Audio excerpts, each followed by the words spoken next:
see how those creative tools that we've been empowering can be used for social impact and for creating new solutions, new opportunities, new ways to solve problems, new ways to look at climate change and all sorts of amazing health and human interest issues. Our next speaker continues this thread, and she is an extraordinary leader in our community, bringing together social impact and media. Sandra De Castro Buffington serves as the Director of Hollywood, Health, and Society, which is a program of the USC Annenberg Norman Lear Center, connecting those who are creating the stories that we watch every day with those who have the information to share that can make an impact in our world. Fantastic work. We're going to invite Sandra up. I believe we have, I think she's plugged in. Excellent. Ladies and gentlemen, Sandra De Castro Buffington.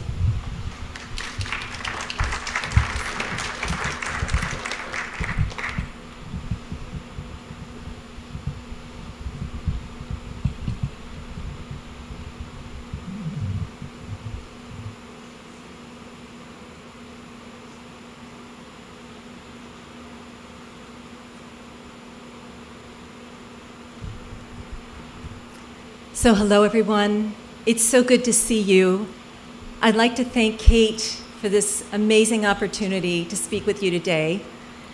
I am Sandra De Castro Buffington, and I direct a program called Hollywood Health and Society at the Norman Lear Center of USC Annenberg School for Communication and Journalism. We recognize the profound impact of entertainment media on human consciousness and behavior. So we work with Hollywood's creative community to create stories that improve health and well-being worldwide, and I mean worldwide. Scriptwriters are the master storytellers of our time.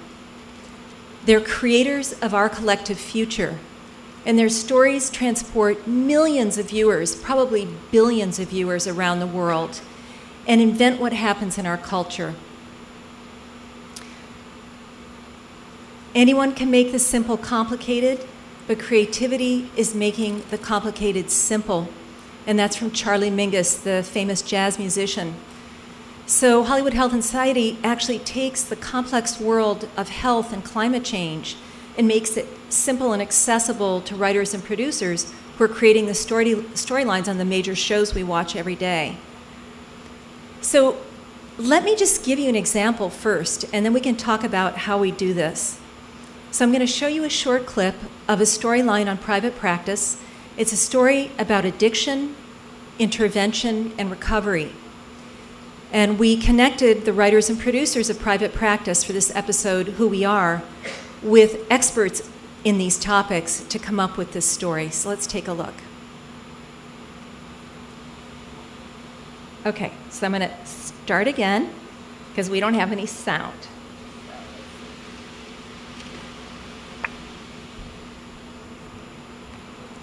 Let's try again. Is the sound on in the back? Okay, let's try again.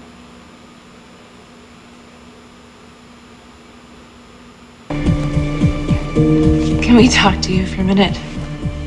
Who's we?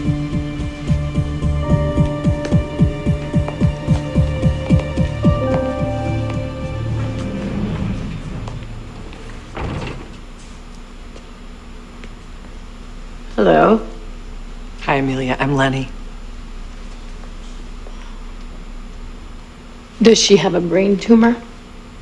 A giant carcinoma that she wants me to excise? That had better be what is going on here, because Amelia, everybody here cares about you. And they'd like you to stay and listen to what they have to say. Will you do that? An intervention?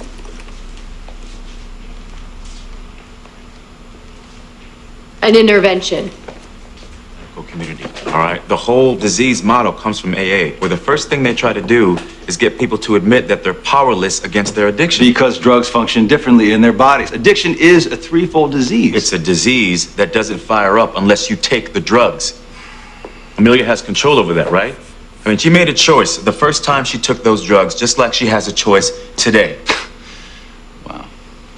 You think people choose that misery? You think they choose that life? You think they want to be licking drugs off of bathroom floors and neglecting their kids and destroying their husbands and killing themselves? You think anyone who is not in the throes of a disease would consciously do that to themselves? Is that what you think?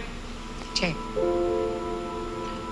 Sounds nice, but I don't think I can do it. You can. You can. I know you can. We'll help you. I'll help you. Amelia, please. It's a great rehab facility. They have a bed waiting for you. It's right near the ocean.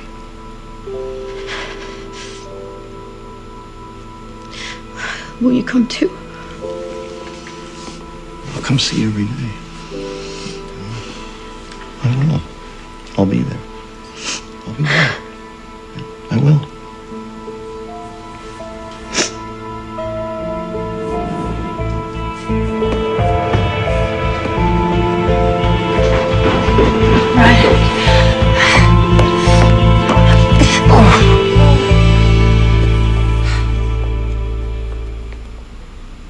Do you want to get sober with me? Yeah. Let's get sober together. Should probably flush these. Yeah. Yeah. Or one last time. One last time.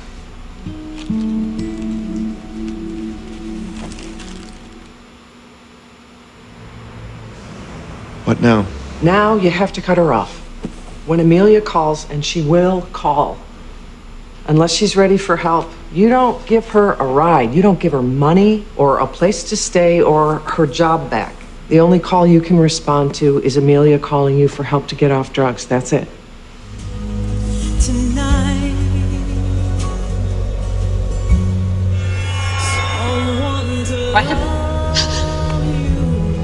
Ryan.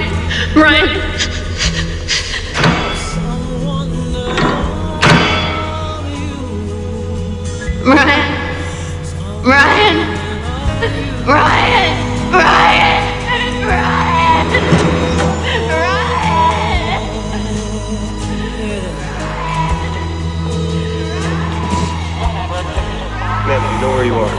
Can you give me your name?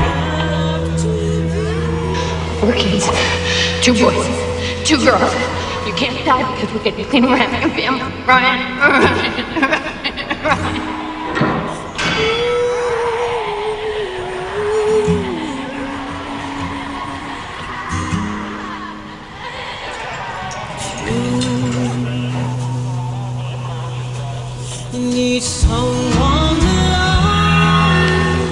Ma'am, is there anyone you want me to call? Call Dr. Addison of Forbes Montgomery. Tell her I said I'm ready to go to rehab.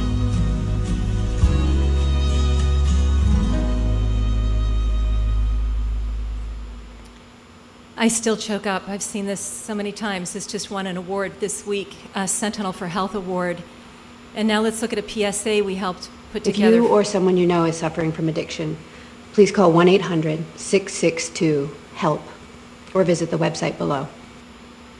So this compelling storytelling, we do a lot of research to measure the impact on viewers. And the more we transport viewers into stories with no finger wagging, we just give powerful narrative, the greater impact we have on knowledge, attitudes, and behavior.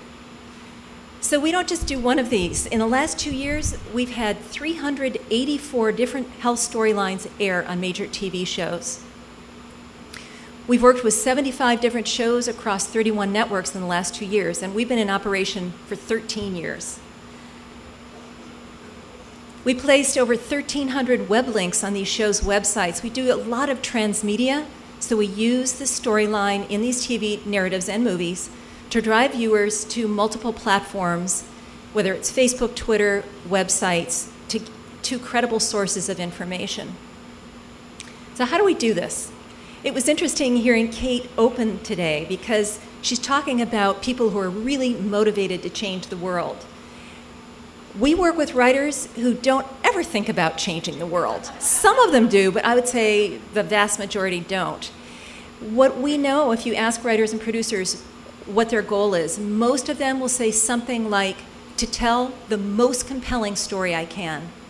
And so instead of trying to convince them to see the world the way we do, we say, okay, we're going to help you make your stories more compelling by making them more realistic. And that's what they go for. We help make them accurate. We connect them to, we have thousands of health experts. So this is our outreach to the industry. We do expert briefings and consultations. We're a free resource. We go into the writer's rooms. We work with shows like Grey's Anatomy. We worked with House for the entire run. And we help plan entire seasons of programming. We take experts in on all these different topics. We also bring in people like those of you in this room. Each person in this room has a story, a compelling story to tell. And so we match those individual stories of real people, and case studies to what the writers are interested in, and we take them in to inspire them. We do outreach to the public in a number of ways through the storylines and transmedia. We do outreach to policymakers. We go to Capitol Hill. We take Hollywood to Capitol Hill. We do a lot of impact evaluation, different kinds. And we have strategic partnerships. One of them is a partnership with the Writers Guild of America West. So Chris Kaiser, the president, is the co-chair of my board, and we're actually built into the bylaws of the Writers Guild. So whoever's the president is co-chair of our board. We do a lot of panel discussions at the Writers Guild, and I asked Dr. Bilder before this started if he would come and be one of our speakers on a panel. We do it on all these different health and climate science topics. So now I want to focus on global health.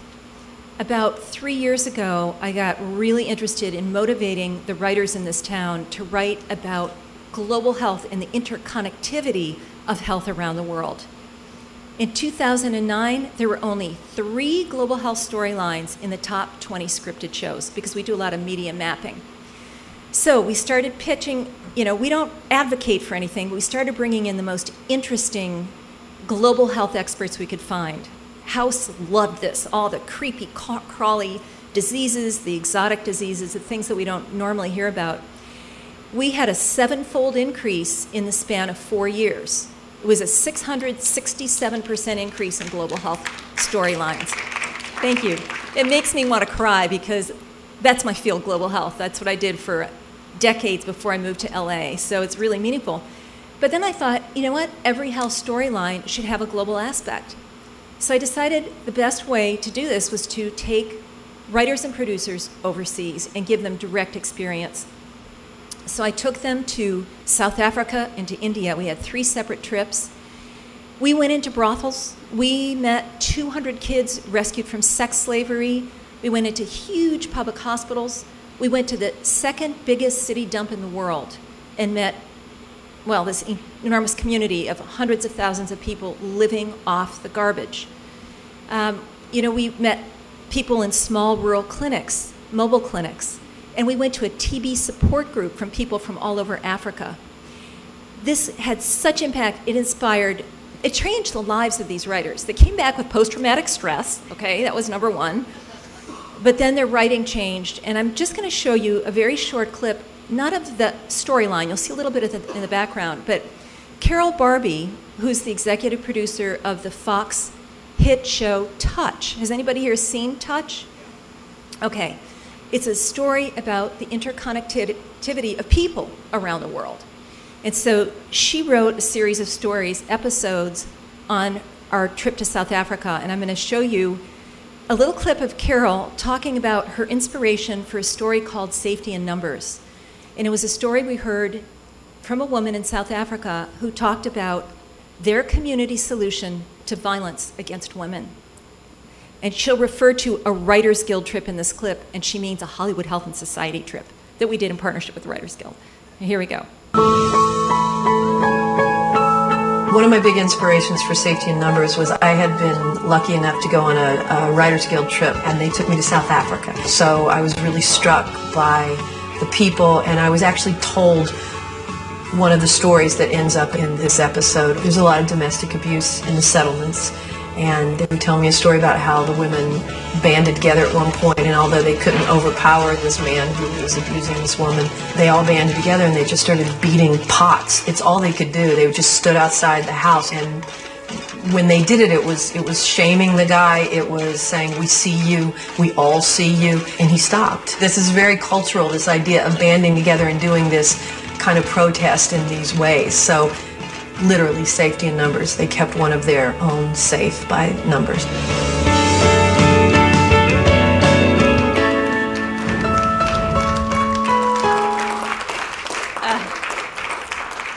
This moves me every time. First of all, I love Carol. She's a genius. But to see this technique is used all over South Africa now. And it's actually gone to Peru. It's being used in the Peruvian highlands.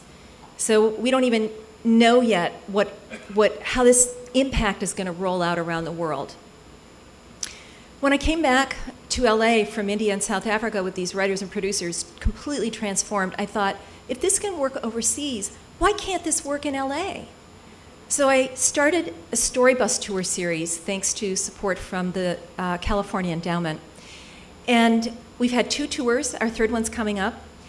And I take groups of writers and producers, I pick them up at the Writers Guild, and we go into East and South LA. The first tour was about violence. Violence is a community health issue. We met former gang members. We went to a huge public high school with gang problems. We visited Homeboy Industries and Homegirl Cafe, and we met these incredible storytellers, community activists who had amazing success. Our second story bus tour was on environmental justice and toxic housing and some of the incredible leaders we have here from the grassroots of Los Angeles who are making a difference and have actually forced some landlords to divest of their property because of the horrible toxic housing conditions. Our next one, and if there are any writers or producers in the room who'd like to join us, we're going to NASA Jet Propulsion Lab on October 25th, and we're going to have a behind-the-scenes tour and speak with storytellers, researchers, and artists who are working on climate change. So we'd love for you to join us. Now I'm going to show you just 2 slides on impact. One, this was a series of studies we did on organ transplantation. So we consulted on 4 storylines, one on numbers, the other on CSI New York, House, and Grey's Anatomy.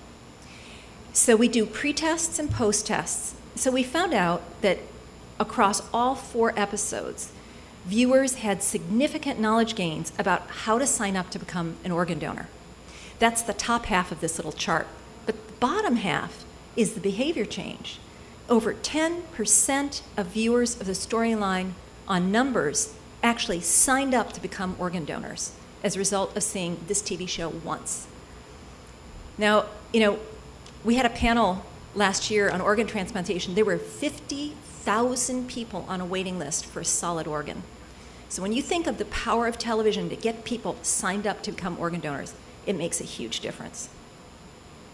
I'd like to show this chart. We have tons of research, but I'd like to show this. And it's a complicated chart, but I'll tell you the story. We worked with writers of The Bold and the Beautiful, the longest running daytime soap in the world at the time, on a storyline about HIV and heterosexual transmission and reducing stigma around HIV. It was a minor storyline, a 3-week story arc, and we convinced the network to let us do a PSA like I showed you earlier. And it was starring Tony, referring viewers to the CDC's AIDS call-in hotline number. Just call this. If you or a friend or a family member has a question about HIV or needs to get tested, call this number. Well, August 13th, the spot aired, and it resulted in the highest peak in callers all year to that hotline number, 5,313 calls in a single day. We compared all references in the media to referring viewers to that hotline number.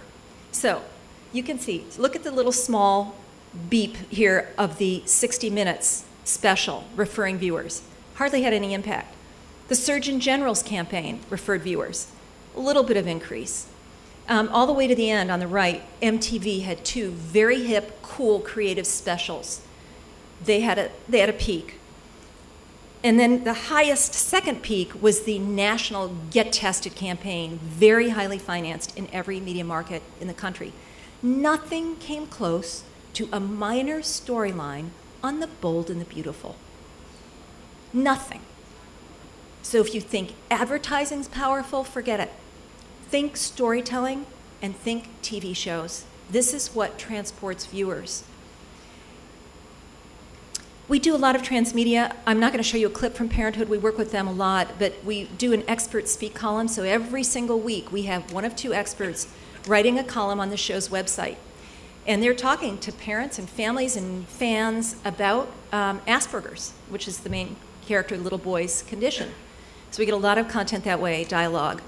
We do a lot of Facebook pages for the shows. We provide tweets, so they tweet to their fan bases. We give them content for their web pages. This was a whole campaign on traumatic brain injury that we did. Now, here's the thing. We also do industry recognition. So we just had our 13th Sentinel for Health Awards ceremony at the Writers Guild this week, Wednesday night.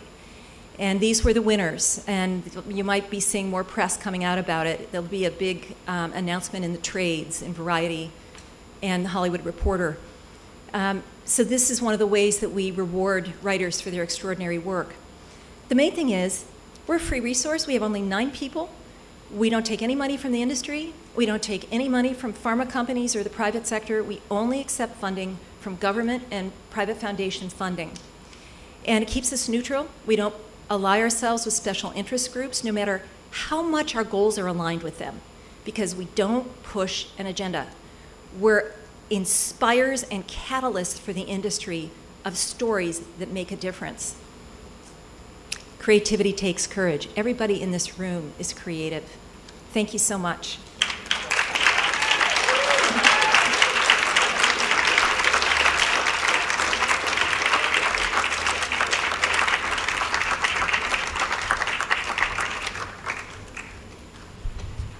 Thank you for sharing, Sandra. As a producer, I'm very grateful for those who build bridges and who connect us between the causes that are meaningful to us. I speak to thousands of nonprofits every year, and they're always wondering, how do I reach the producers and the writers? And I say, go to the Norman Lear Center, because that's a great place to start. We are preparing to explore